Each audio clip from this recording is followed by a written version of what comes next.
अच्छा। तो आज हम लोग बात करते हैं हीलियम नियॉन लेजर के। कल हम लोगों ने बात की थी रूबी लेजर में। रूबी लेजर क्या था हमारा? बेसिकली पल्स लेजर था। पल्स लेजर था तो हमें जो लाइट्स, जो पल्स के फॉर्म में लाइट्स मिलती थी, मतलब बीच में थोड़ा सा गैपिंग हो जाता, कंटिन्यूएशन नहीं रहता था उसमें। ठीक है, तो उसके लिए गैस लेजर परफॉर्म किया गया, गैस लेजर कंस्ट्रक्ट किया गया है। तो ये है फर्स्ट गैस लेजर है, हीलियम नियॉन लेजर है। ये गैस लेजर है, इसमें हीलियम और नियॉन दो गैसेस, इसका मिक्सचर रखा जाता है, टू गैसेस का मिक्सचर रखा जाता है। और इस ये कॉन्टिन्यूसली वर्क करता है, मतलब कॉन्टिन्यूस लेजर इसको बोलते हैं। ठीक है। और इसको अली एन जवान एट ऑल साइंटिस्ट थे, अली एन जवान एक साइंटिस्ट थे, उन लोगों ने इसको कंस्ट्रक्ट किया था। ठीक है, तो इसका आउटपुट जनरली मिली इन वॉट्स में होता है। तो कंस्ट्रक्शन इसका बेसिकली सिंपल है, बहुत ही सिंपल। इसमें क्या है, एक ग्लास का ट्यूब टाइप की है, चैम्बर है जिसको बोलते हैं ग्लास चैम्बर। ये ग्लास ट्यूब होता है, इसमें क्या है, इसमें आपका हीलियम और नियॉन गैस का मिक्सचर फिल कर देते हैं। और उनका परसेंटेज क्या होता है, 10:1। अगर 10:1 यानी हीलियम और नियॉन 10, अगर हीलियम है तो 1 नियॉन है, 1 नियॉन गैस है। ठीक है, तो इसका रेशियो जो होता है 10:1 होता है। और हमारी जो ट्यूब है ग्लास ट्यूब में, उसको फिक्स कर देते हैं। ग्लास ट्यूब की जो है 80 सेंटीमीटर लेंथ होती है और 1 सेंटीमीटर डायमीटर होती है। 80 सेंटीमीटर लेंथ होती है और 1 सेंटीमीटर डायमीटर होती है। अप्रोक्सीमेटली इतना ही रखते हैं।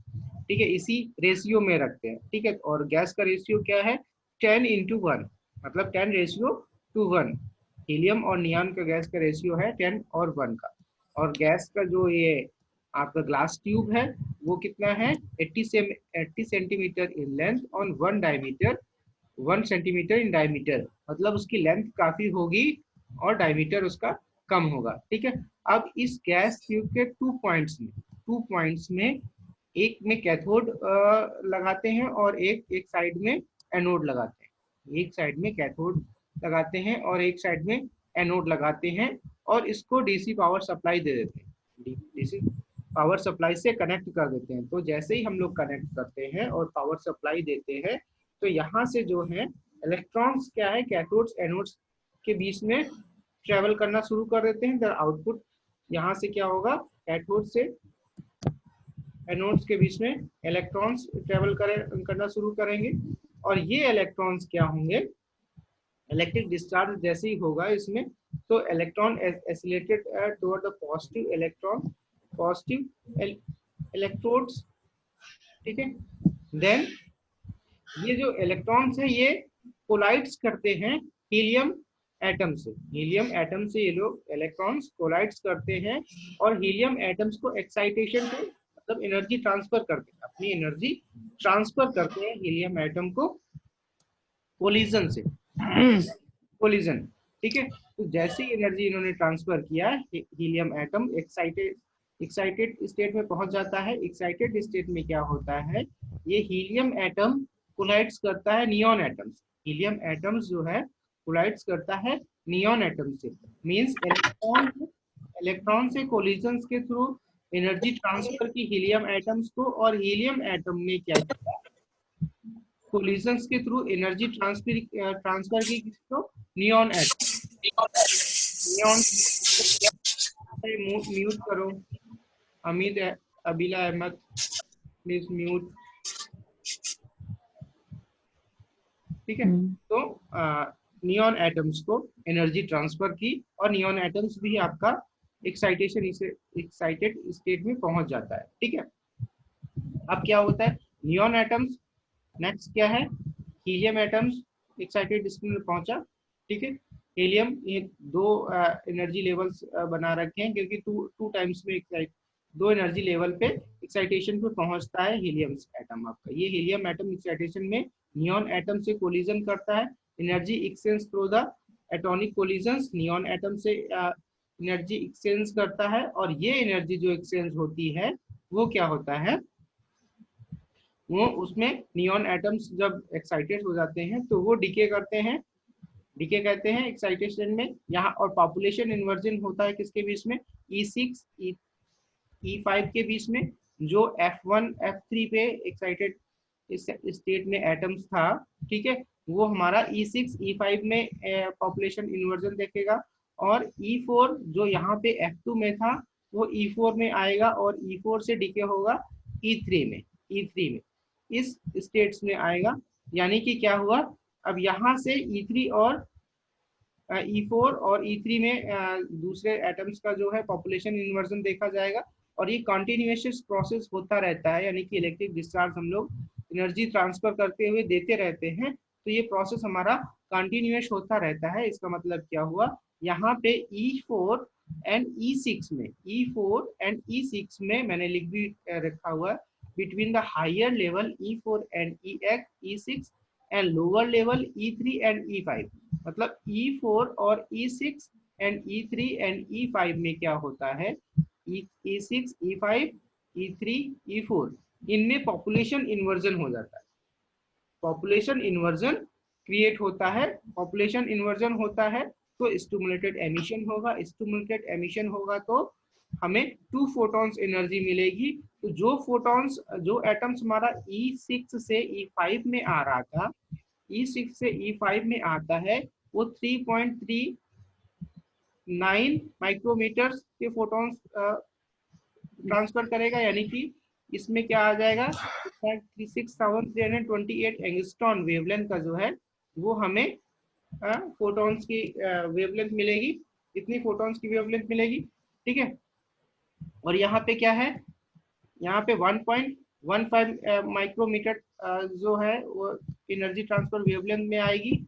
कहाँ से, E4 और E3 में, E4 और E3 में, ठीक है। तो इससे क्या होगा हमारा पॉपुलेशन इन्वर्जन। यहाँ पे ध्यान देने वाली क्या बात है, जो एटम्स हमारे F2 में थे, जो एटम्स हमारे F2 में एक्साइटेड स्टेट में थे, वो हमारे E3 में आए हैं, E3 में आए हैं, E3 में आए हुए हैं। और E4 में आए हुए हैं। और E4 और E3 के बीच में पॉपुलेशन इन्वर्जन देखना है। E4 और E3 के बीच में पॉपुलेशन इन्वर्जन देखना है। और जो F3 में एटम्स थे, F3 में एटम्स थे, वो E6 एंड E5 के बीच में पॉपुलेशन इन्वर्जन करेंगे। ये दो स्टेट है ना, दो एक्साइटेड स्टेट है, तो इनमें दोनों में अलग अलग में पॉपुलेशन इन्वर्जन होगा। ये नहीं E6 और E4 के बीच में पॉपुलेशन इन्वर्जन नहीं देख रहे हैं। E6 and E5, E4 and E3 के बीच में पॉपुलेशन इन्वर्जन होगा, तभी हमारा स्टिमुलेटेड एमिशन होगा, तभी हमारा स्टिमुलेटेड एमिशन होगा, ठीक है। ये पूरा डिस्क्रिप्शन मैंने लिख रखा है, ठीक है। तभी हमारा स्टिमुलेटेड एमिशन होगा। और फिर यहाँ से एटम्स क्या आएगा, यहाँ से वापस एटम E2 स्टेट में आएगा, E2 स्टेट में आएगा। और देन E2 स्टेट क्या है, हमारी शॉर्ट लाइफ एक्साइटेड स्टेट है। E2 हमारी क्या है, शॉर्ट लाइफ एक्साइटेड स्टेट है। ये एक्साइटेड स्टेट क्या करती थी, हमारा प्रोटेक्ट करती थी कि ये जो फोटॉन्स हैं, यहाँ से जो फोटॉन्स निकल रहे हैं, वो ग्राउंड लेवल के जो एटम्स है उनसे इंटरेक्ट ना करें, ग्राउंड लेवल के एटम्स में इंटरेक्ट ना करें। क्या क्या प्रोटेक्ट करता है, ये E2 जो है, ये एक्साइटेड स्टेट की लेवल है जो प्रोटेक्ट कर रही है कि जो एटम्स हमारे स्टिमुलेटेड एमिशन से 2 फोटॉन्स मिल रहे थे, वो हमारे ग्राउंड लेवल के एटम से इंटरेक्शन ना करें। इसलिए ये हमारी short life excited state create की गई थी। यानी कि इसका काम क्या है, E2 का सिर्फ क्या करना है, रोकना है कि ये ग्राउंड स्टेट के एटम से इंटरेक्शन ना हो सके, ठीक है। तो ये हमारा बेसिकली 4 लेवल लेजर है। वहां पे 3 लेवल लेजर में क्या ड्रॉबैक था, 3 लेवल लेजर में एक ही ड्रॉबैक था कि जो भी यहाँ से एटम्स निकलते थे, ये एटम्स निकलता था और सीधे ग्राउंड स्टेट में जाता था। वहां से क्या होता था, जो फोटॉन्स एनर्जी निकलती थी उसमें से कुछ फोटॉन इंटरेक्ट कर जाते थे ग्राउंड स्टेट के एटम्स पे। तो हमारा जो लेजर आउटपुट था, जो हमारा लेजर आउटपुट था, वो क्या होता था, उसमें एफिशिएंसी कम हो जाती थी उसकी लेजर आउटपुट की। क्यों, क्योंकि कुछ फोटॉन्स हमारे ग्राउंड स्टेट में इंटरेक्ट हो जाते थे। उस एफिशिएंसी को बढ़ाने के लिए क्या किया गया, E2 लेवल की एक excited state, short life excited state बनाई गई, जिससे कि हमारा क्या हुआ, ये फोटॉन्स जो हैं इंटरेक्ट डायरेक्टली नीचे ना आके, पहले एटम्स यहाँ पे E2 पे आएगा और E2 से देन E1 पे आएगा, और यहाँ पे जो है, यहाँ पे कोई रेडिएशन नहीं निकलेगा, यानी कि कोई भी फोटोन एनर्जी रिलीज नहीं करेगा, यहाँ से एटम सीधे आके नीचे इधर आएगा। ठीक है, तो क्या हुआ, एटम्स ने क्या किया, एटम्स ग्राउंड स्टेट से कुछ एटम्स जब कोलिजन हुआ तो कुछ एटम F2 पे गए, कुछ एटम F3 पे गए, हीलियम एटम कुछ F2 पे गए, कुछ F3 पे गए, और यहाँ पे जाके इन्होंने नियॉन एटम से कोलिजन किया, नियॉन एटम से कोलिजन किया, और नियॉन एटम्स को जो एक्साइटेड स्टेट में किया, और वो नियॉन एटम्स क्या है हमारे E6 और E4 लेवल पे, E6 और E4 लेवल पे नियॉन एटम्स हैं।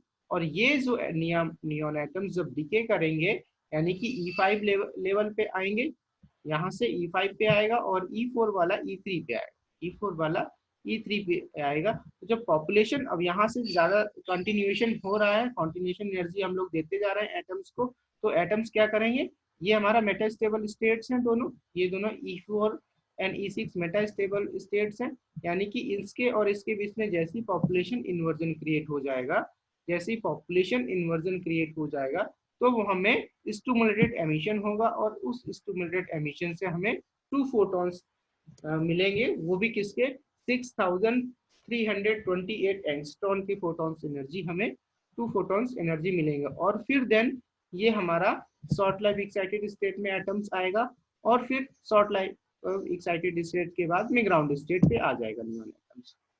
ठीक है, तो ये प्रोसेस है आपके हीलियम नियॉन एटम्स का, एक्साइटेशन का और वर्किंग प्रोसेस है। ठीक है, तो कंस्ट्रक्शन में सिंपल है इसका, एक ग्लास ट्यूब है, ग्लास ट्यूब की लेंथ ज्यादा है और विड्थ कम है, लेंथ ज्यादा क्या है, 80 सेंटीमीटर लेंथ है, तो 1 सेंटीमीटर विड्थ है, इसमें हीलियम और नियॉन गैस के मिक्सचर को फिल कर दिया गया, हीलियम और नियॉन गैस के मिक्सचर को फिल कर दिया गया है, और मिक्सचर का रेशियो क्या है, 10:1, मिक्सचर का रेशियो क्या है, 10:1। ठीक है, हीलियम और नियॉन के कहीं कहीं पे ये मिक्सचर पूछा जाता है कि what is the ratio of the helium and neon laser. ठीक है, तो ये चीजें याद रखना, तो 10:1 कर दिया गया है। ठीक है, अब इसमें क्या है, इस ग्लास ट्यूब में एक साथ कैथोड रखा गया है, एक तरफ एनोड रखा गया है, और इसको एक बैटरी से कनेक्ट कर दिया गया, कैथोड और एनोड को बैटरी से कनेक्ट कर दिया गया है, और जैसे ही बैटरी का पावर सप्लाई देते हैं, यानी कि डीसी पावर सप्लाई देते हैं, तो इलेक्ट्रॉन्स क्या होते हैं, पॉजिटिव टर्मिनल की तरफ मूव करते हैं, यानी कि इलेक्ट्रॉन्स जो हैं पॉजिटिव टर्मिनल की तरफ मूव करेंगे, तो क्या होगा, वो इलेक्ट्रॉन्स कोलाइड करते हैं हीलियम एटम्स, वो इलेक्ट्रॉन्स कोलिजन होगा उनका हीलियम एटम्स पे। क्यों होगा, क्योंकि हीलियम एटम का रेशियो क्या है, 10:1 है, यानी कि हीलियम एटम आपकी ज्यादा है उसके, तो मोस्टली इलेक्ट्रॉन्स जो हैं वो कोलाइड्स करते हैं हीलियम एटम से। ठीक है, और हीलियम एटम्स जो हैं, जब helium atoms number of collision atoms में एनर्जी मिल जाती है हीलियम एटम्स को, वो हीलियम एटम्स क्या करते हैं, कोलिजन करते हैं नियॉन एटम से, और नियॉन एटम्स को एक्साइटेशन कर देते हैं, नियॉन एटम्स को एक्साइटेशन कर देते हैं, और neon atom higher energy state पे जाता है, वहां से फिर पॉपुलेशन इन्वर्जन क्रिएट होगा, वहां से पॉपुलेशन इन्वर्जन से हमारा स्टिमुलेटेड एमिशन होगा, स्टिमुलेटेड एमिशन से वो फिर ग्राउंड स्टेट में नीचे वापस आ जाता है। तो यहाँ पे neon atom is the active medium, इसमें क्या है, नियॉन एटम हमारा इस हीलियम और नियॉन गैसेस में क्या है, नियॉन एटम हमारा एक्टिव मीडियम है, एक प्रकार से नियॉन एटम एक्टिव मीडियम है, क्योंकि हमें नियॉन एटम से ही जो लेजर बीम मिल रही है वो नियॉन एटम से ही मिल रही है। ठीक है, हीलियम एटम का क्या काम है, हीलियम एटम का काम है एक्साइट कर देना नियॉन एटम्स को। ठीक है, और कैसे वर्किंग, ये तो प्रोसेस हो गया। अब वर्किंग क्या है, वर्किंग सिंपल सा ये है कि जो नियॉन एटम्स है हमारा, वो F2 F3 में जाते हैं फ्रॉम F1। ठीक है, and in higher level F2 and F3, तो लाइफ टाइम हमारा हीलियम एटम्स की ज्यादा होती है, तो वो हीलियम एटम्स के बीच में एनर्जी ट्रांसफर होता है, हीलियम एटम ट्रांसफर करता है एनर्जी नियॉन एटम को।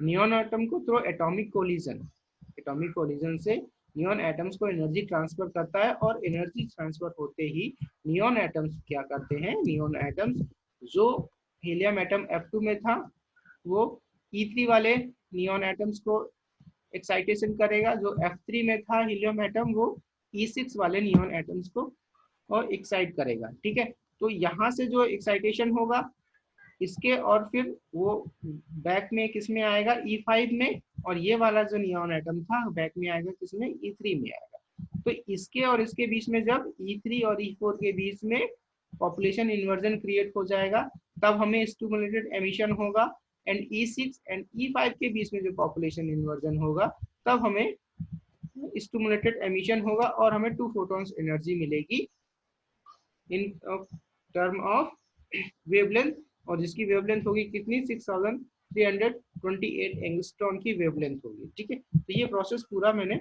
डिस्क्राइब कर रखा है, आप लोग इसको देख सकते हैं। तो ठीक है, अब इसके एडवांटेज की बात करते हैं। Helium neon atom emits light energy in the visible position of the spectrum. ठीक है, यानी कि ये जो लाइट एनर्जी एमिट करता है उसका विजिबल स्पेक्ट्रम होता है, मतलब विजिबल लाइट एमिट करेगा, यानी कि उसकी जो स्पेक्ट्रम का पैटर्न होगा, वेवलेंथ है हमारी, वो विजिबल रेंज में आती है। ठीक है, हाई स्टेबिलिटी होती है इसमें, इस नियॉन एटम्स में हाई स्टेबिलिटी होती है, लो कॉस्ट होती है, कॉस्ट इसकी काफी लो होती है बट स्टेबिलिटी इसकी हाई होती है। Operate without damage in high temperature, और इसमें हाई टेम्परेचर की जरूरत नहीं पड़ती है, मतलब छोटे से कोई जरूरत नहीं है कि हमें टेम्परेचर हाई रखना पड़े। ठीक है, ये इसके एडवांटेज हैं हीलियम एटम्स के, हीलियम और नियॉन लेजर के, यानी कि इसका कॉस्ट बहुत लो होता है। ठीक है, इसके कुछ डिसएडवांटेज भी हैं। इसकी एफिशिएंसी इसकी भी लो होती है, एफिशिएंसी इसकी भी लो होती है क्योंकि neon atoms, number of neon atoms बहुत कम होते हैं, नंबर ऑफ नियॉन एटम्स बहुत कम होते हैं। लो गेन होता है, हीलियम नियॉन और laser are limited to power, low power task, इनको सिर्फ लो पावर टास्क के लिए ही हम लोग यूज कर सकते हैं। ठीक है, इनका यूजेस कहाँ है हीलियम और नियॉन लेजर का, इंडस्ट्रीज में यूज है, साइंटिफिक इंस्ट्रूमेंट्स जो छोटे छोटे इंस्ट्रूमेंट है वहाँ पे यूज करते हैं, और कॉलेज के लेबोरेटरीज में बहुत ज्यादा यूज होता है। कॉलेज के लेबोरेटरीज में बहुत ज्यादा यूज इसलिए होता है क्योंकि सस्ता, एक तो इनकी कॉस्ट बहुत कम है, ठीक है, और इजिली आपको प्रोवाइड हो जाती है। तो कॉलेज के लेबोरेटरीज में इसका यूज होता है, इंडस्ट्रीज में तो होता ही है। ठीक है, और साइंटिफिक इंस्ट्रूमेंट जो छोटे छोटे से साइंटिफिक इंस्ट्रूमेंट है उसको भी बनाने में इसका यूज होता है। ठीक है, तो बेसिकली हीलियम नियॉन याद करने वाला क्या है आप लोगों को, हीलियम नियॉन लेजर में ये आपका 4 लेवल लेजर है, 4 लेवल लेजर है। ठीक है, और इसको कंस्ट्रक्ट किया था अली एन जवान साइंटिस्ट ने। ठीक है, और इसमें हीलियम और नियॉन दो गैस का मिक्सचर होता है, और उनका रेशियो कितना होता है, 10:1, उनका रेशियो होता है 10:1। ठीक है, और वो एक डिस्चार्ज ट्यूब में फिल कर दिया जाता है, और ट्यूब की लेंथ कितनी होती है, 80 centimetre in length, in 1 metre in diameter, 80 centimetre in length and 1 centimetre in diameter. और उस गैस ट्यूब में कैथोड और एनोड 2 पॉइंट्स होते हैं, उन 2 पॉइंट्स को पावर डीसी सप्लाई से कनेक्ट कर दिया जाता है। ठीक है, डीसी पावर सप्लाई से कनेक्शन कर दिया जाता है, और इसको जैसी पावर सप्लाई देते हैं तो इलेक्ट्रॉन्स पॉजिटिव से नेगेटिव से पॉजिटिव की तरफ मूव करेगा, इलेक्ट्रॉन्स नेगेटिव से पॉजिटिव की तरफ मूव करेगा, तो वो इलेक्ट्रॉन्स क्या करता है, हीलियम एटम से कोलिजन करता है, कोलिजन करके एनर्जी ट्रांसफर करता है, और हीलियम एटम्स जो है नियॉन एनर्जी को कोलिजन करके एनर्जी ट्रांसफर करेंगे, और नियॉन एटम्स जो है एक्साइटेड स्टेट में जाने के बाद वहां से पॉपुलेशन इन्वर्जन होगा, पॉपुलेशन इन्वर्जन होने के बाद वो स्टिमुलेटेड एमिशन करेंगे, स्टिमुलेटेड एमिशन से हमें 2 फोटॉन्स एनर्जी रिलीज करते हुए वापस वो अपनी ग्राउंड स्टेट पे आ जाएगा, नियॉन एटम्स वापस अपने ग्राउंड स्टेट में आ जाएगा, और फिर ग्राउंड स्टेट में फिर से वही प्रोसेस आएगा, जैसे ग्राउंड स्टेट में आ जाता है तो क्या करेगा, फिर से हीलियम एटम्स उससे कोलिजन कर जाएगा और फिर वो एक्साइटेड स्टेट में पहुंच जाएगा। तो ये कंटिन्यूसली प्रोसेस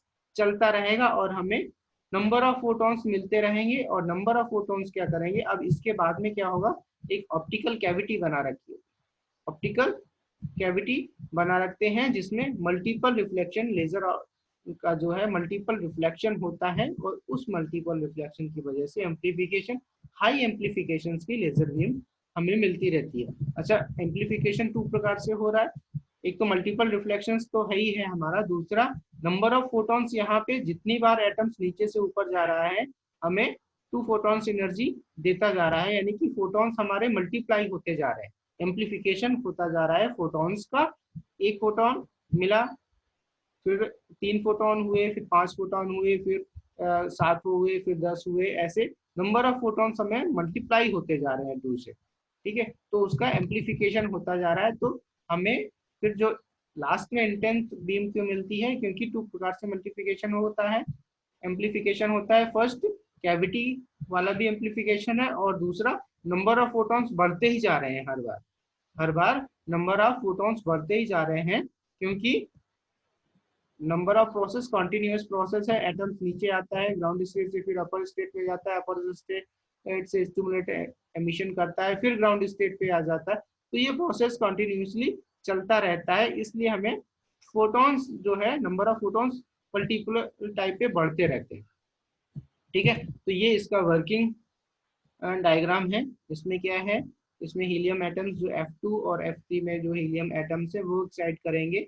E6 और E4 वाले नियॉन एटम्स को, और यहाँ से नियॉन एटम्स डिके होगा E3 में, और E6 वाला जो डिके होगा E5 में होगा।